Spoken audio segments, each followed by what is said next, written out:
Hey everyone, welcome to Plants and Politics. So a couple of days ago, it was reported that the FBI was conducting extra vetting on 25,000 National Guard troops who were being deployed to assist in Biden's inauguration.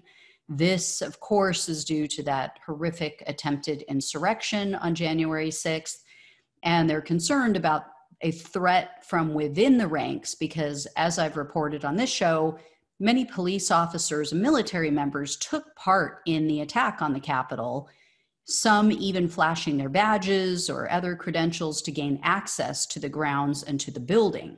And according to Army Secretary Ryan McCarthy, the Army is already investigating 25 members who participated in the attack on the Capitol. And he's called for court-martials for anyone in the Army who took part in the attempted insurrection. But keep in mind, that's just the Army. That doesn't include potential insurrectionists in the Navy, the Marines, or other arms of the military.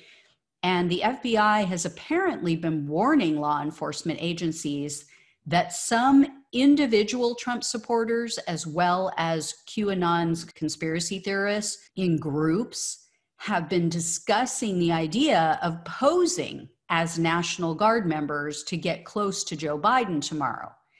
And the FBI warned that some people were downloading and sharing maps of key areas in Washington, D.C., and then discussing how they could use various facilities to obstruct security during the inauguration.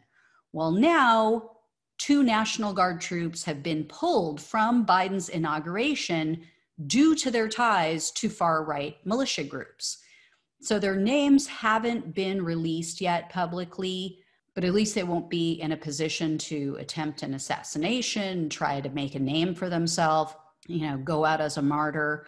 My concern now is that with all of the international media attention that these right-wing militia groups are receiving, they're likely to go even more underground and find new ways to communicate that will obscure their planned attacks. And this is what I talked about recently. I did a show where I talked recently about the real world dangers of censorship. People are applauding the fact that so many of these people and these groups were removed and banned from social media. But it's not going to make us safer. It's just going to make it harder to track these people down and to get ahead of them in whatever it is they're planning.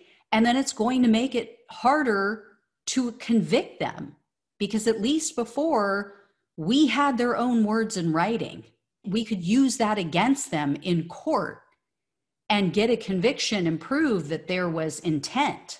So I just think that people need to really take a step back and really start thinking about the consequences of things like this before they go along with it and before they applaud decisions like this, because it's not what you think it is. It's not going to help us in the way that you think that it will. All right, guys, as always, like, share, subscribe. Thanks so much for watching and listening. I'll talk with you soon. Take care.